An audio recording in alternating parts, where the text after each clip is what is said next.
मदन साल्वी ओजस्वी दिनांक 24 अक्टूबर 2020 प्रातःकालीन समय में एक बात आप सभी के सामने रखना चाह रहा हूं कि मृत्यु भोज जो किए जाते हैं, क्या ये मृत्यु भोज होना चाहिए?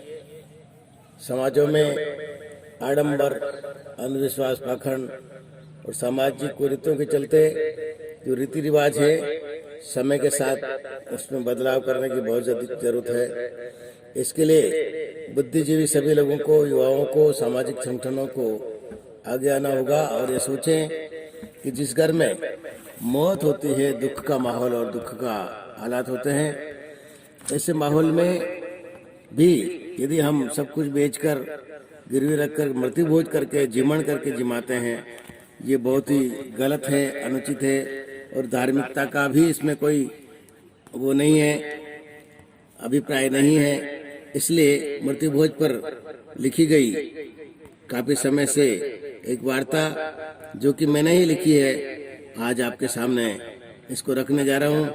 आप जब भी समय मिले इस ऑडियो वीडियो को सुन करके मनन करें कि वास्तव में समाज में अंधविश्वास, आडंबर और रूढ़िवाद की परंपराएं बंद होनी चाहिए और खासकर मृत्यु भोज तो बिल्कुल ही बंद होना चाहिए। मृत्यु के बाद मिठाई तो होनी ही नहीं चाहिए, क्योंकि वो दुख का घर होता है। देखिएगा, मृत्यु भोज एक ऐसी कुप्रथा है जिसके किए जाने से आज कई समाजों में कई परिवार कंगाल एवं भिखारी होते जा रहे हैं। परिवार में अपने किसी परिजन की मृत्यु हो जाने पर उस शोकाकुल परिवार जिनके साथ मृत्यु रूपी हादसे और आई हुई विपदा संकट के दौर से गुजरने के दौरान समाज में मृत्यु भोज करके खिलाए जाने, जिससे मृतक के परिवार की जमीन, जड़ जेवर, खेती बाड़ी तथा मकान सब कुछ बिक जाते हैं तथा परिवार का कर्जा में डूबकर आजीवन बंधुआ मजदूर की तरह मजदूरी करने को विवश होना पड़ता है। मृत्यु भोज के कारण सिर पर चढ़ा हुआ कर्जा चूक ही नहीं पाता कि फिर से किसी की मृत्यु हो जाने पर फिर कर्जा लेने और चुकाने में ही जीवन को बर्बाद करने की और अग्रसित समाज में विकास और प्रगति सदा सदा के लिए रुकावट का कारण बनी हुई है।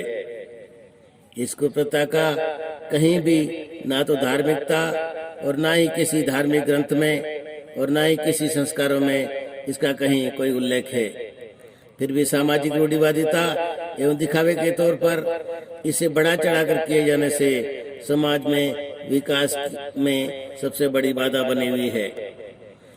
भारतीय समाज में इस विनाशकारी कुप्रथा को अनपढ़ और नासमझ लोग तो अज्ञानतावश मजबूरी समझकर इसको दोहरा रहे हैं, किंतु खेद का विषय है कि पढ़े लिखे और जागरूक तथा जिम्मेदार लोग, जिन्हें बुद्धिजीवी समझा जाता है, वे भी इस कलंक को अपने सीने से चिपकाए हुए हैं, जिसका कि तत्काल ही अंत किया जाना नहीं किया गया तो देखते ही देखते कई परिवार उजड़ जाएंगे और कईयों के घर बार, खेती बाड़ी बिककर कंगाल होते अपनी आंखों से ही देखते रहेंगे।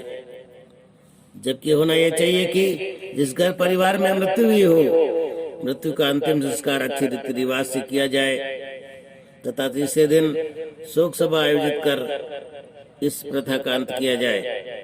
मृत्यु खर्च की राशि से अपने बच्चों को अच्छी शिक्षा दिलाना, रोजगार में स्थापित करने में लगाना उचित समझे तो मृतक की याद में समाज के विकास के लिए आर्थिक सहयोग करते हुए, जिसमें कोई भवन बनाना, छात्रावास निर्माण करवाना, पुस्तकालय, छात्रों को शिक्षा हेतु तो कोचिंग क्लासेस चलाना, शमशान के लिए जमीन बनाना, भवन और ठहरने बैठने के लिए भवन बनाना आदि योगदान करके मृतक की याद को चिरस्थायी किया जा सकता है। मृत्यु भोज करने के बजाय अपने माता पिता, परिवारजनों की जीवित अवस्था में ही अच्छी देखभाल की जाए, जिससे जीवन में विकास के रास्ते बंद न होकर देश की मुख्य धारा में साथ हो सके। मदन साल्वी ओजस्वी ने यह भी लिखा कि मृत्यु भोज एक सामाजिक कुरीति एवं अभिशाप है तथा संवैधानिक तौर पर अपराध होकर प्रतिबंधित है। राजस्थान मृत्यु भोज निवारण अधिनियम 1960 के तहत मृत्यु भोज करने वाले, मृत्यु भोज खाने वाले दोनों ही अपराध करते हैं। मृत्यु भोज निषेध कानून, जिसे मौसर, करियावर, गंगोज, गंगा प्रसादी आदि नामों से जाना जाता है, जो कि राजस्थान मृत्यु भोज निवारण अधिनियम 1960 के तहत दंडनीय अपराध होकर धारा 2 के तहत किसी परिजन के मृत्यु होने पर तथा धारा 3 के तहत किसी की मृत्यु होने पर मृत्यु करने के लिए किसी के भी द्वारा उकसाना, सहायता करना, प्रेरित करना पर 1 वर्ष की जेल और सजा का प्रावधान है। धारा 2 के अनुसार किसी परिजन की मृत्यु होने पर किया जाने वाला मृत्यु भोज नुक्ता, मौसर, चहलों, गंगा प्रसादी, करियावर, पियर गोड़ने, जो कि मृत्यु भोज की ही श्रेणी में होकर मृत्यु भोज करना, उसमें शामिल होना तथा भाग लेने पर मृत्यु भोज कराने वाले को सजा एवं दंड का प्रावधान है। अधिनियम की धारा 5 के तहत यदि किसी व्यक्ति, पंच, पटवारी, सचिव, लंबरदार, ग्राम सेवक, पार्षद मृत्यु भोज आयोजन की सूचना ज्ञात होने पर प्रशासन, पुलिस, न्यायालय को सूचना नहीं देने पर धारा 6 के तहत जानबूझकर ड्यूटी में लापरवाही बरतना माना जाकर 3 वर्ष की सजा तथा जुर्माना दोनों से दंडित किया जा सकता है। साथ ही मृत्यु भोज में धन या रुपए, सामान उधार देने वाले को रकम वसूलने का अधिकारी नहीं होगा। धारा 8 में लिखा है कि यदि कोई व्यक्ति, बनिया, महाजन या कोई मृत्यु भोज हेतु सामान, धन उधार देता है तो उधार देने वाला व्यक्ति मृत्यु भोज करने वाले से अपनी रकम या सामान की कीमत वसूलने का अधिकारी नहीं होगा तथा वह कोर्ट में रकम वसूलने का दावा भी नहीं लगा सकता। कोई रकम उधार देने वाला तथा सामान व रकम की कीमत वसूलता है तो सामान देने वाला भी धारा 4 के तहत अपराधी हो जाता है। कोई भी व्यक्ति किसी उकसावे में आकर मृत्यु भोज कर चुका हो और उसने किसी से धन या सामान उधार लिया हो तो उसको वापस चुकाने की जरूरत नहीं है। इस देश में तथा जिस वर्ग में और समाज जन सामान्य, भोले भाले, अनपढ़, रूढ़िवादी तथा मजदूर वर्ग जैसे लोग स्वर्ग मोक्ष के अंधविश्वास में फंसे हुए कर्मकांड इत्यादि कामों में फंसकर अपने को गरीबी, कंगाली, बर्बादी के गर्त में डूबने से बचाने के लिए मृत्यु भोज जैसी कुप्रथा को ही मौत के हवाले किया जाए।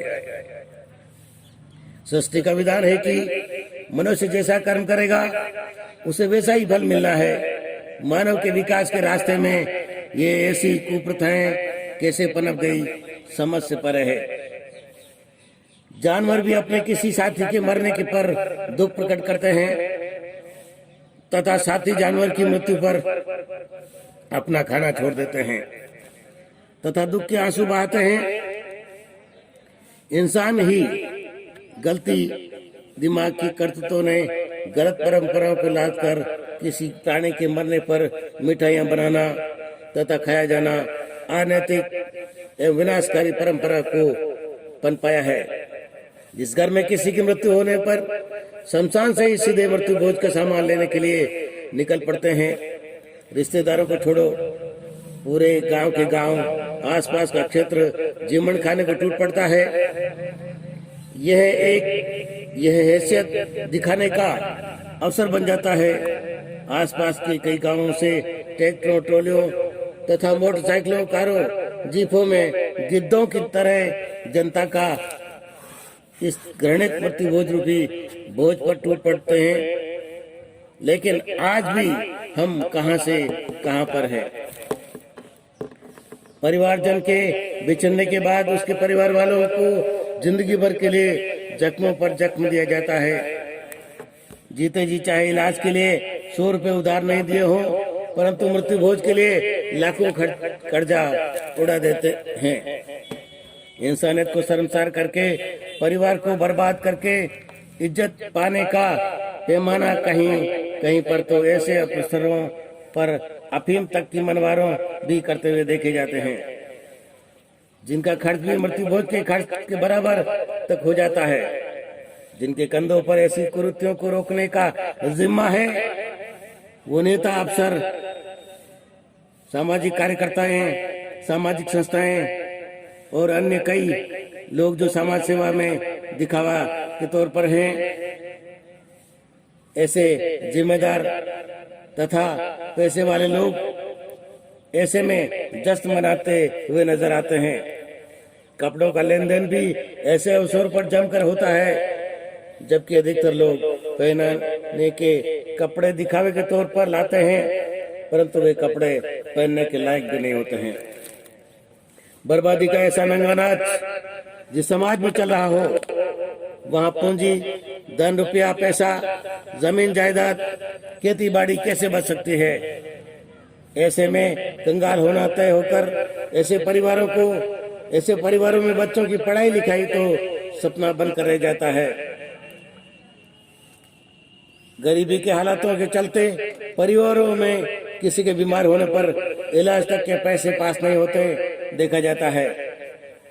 शर्म आती है कि जब ये देखा जाता है कि जवान मौतों पर भी समाज के लोग जानबूझकर मिठाइयां खा रहे होते हैं, जबकि किसी गिद्ध के मरने पर दूसरा गिद्ध दुखी होकर खाना छोड़ देता है। लेकिन इंसानी चोला पहनकर घूम रहे दो पैर के इंसान जैसे जानवरों को शर्म भी नहीं आती। जब जवान बाप या बेटा, माँ, भाई की मौत पर उसके बच्चे अनाथ होकर सिर मुड़ाए आसपास घूम रहे होते हैं और समाज के प्रतिष्ठित लोग उस परिवार की हर प्रकार से मदद करने के स्थान पर मृत्यु की खुशी में भोज की तैयारियां कर रहे होते हैं, मिठाइयां खा रहे होते हैं। हमें चाहिए कि आज समाज में मृत्यु भोज जैसी कुप्रथाओं को कितना महत्व रह जाता है तथा आज के युवाओं को इस पर गहन चिंतन करने की, कुप्रथाओं को खात्मा हेतु कदम उठाने और खड़ा होने की आवश्यकता है। किसी मृत्यु पर केवल और केवल सांत्वना, शोक सभा करके इस प्रथा का अंत किया जाए तथा ये ध्यान रखा जाए कि जिस घर में मृत्यु भी हो उस घर से कुछ भी खर्चा न हो और न ही उस घर के खेती बाड़ी, घर गवाड़ी, जड़ जेवर बिकने के हालात बने। अंत में देखिए कि इसकी रोकथाम हेतु समाज में जागरूक लोगों को, महिलाओं, पढ़े लिखे युवाओं, बहन बेटियों तथा जागरूक सामाजिक संगठनों, प्रशासन तथा पुलिस और न्यायालय को भी संज्ञान लेने की आवश्यकता है। चेतना जगाने की जरूरत है जिससे ये प्रथा बंद हो एवं समाज की सामाजिक, आर्थिक, बौद्धिक क्षमता में प्रगति हो सके। अंत में मैं मदन साल्वी ओजस्वी ये निवेदन करना चाहता हूँ कि समय रहते मृत्यु भोज जैसी कुप्रथाओं, अंधविश्वास, आडंबर, रूढ़िवाद की मानसिकता को बिल्कुल दिमाग से दूर किए बिना हम प्रगति नहीं कर पाएंगे, आगे नहीं बढ़ पाएंगे। यदि इस तरह की कुरीतियां चलती रही तो समाज को आगे की दिशा देने में और आगे बढ़ने में बहुत बड़ी रुकावट होगी और हम जी करके चले जाएंगे, लेकिन यदि कुछ किया नहीं समाज हित के लिए तो हमारा जीना व्यर्थ होगा। आप सभी ने ये चर्चा सुनी, इस पर अमल करें, मनन करें और चिंतन करें। बहुत बहुत धन्यवाद। मदन साल्वी ओजस्वी, चित्तौड़गढ़, राजस्थान। धन्यवाद।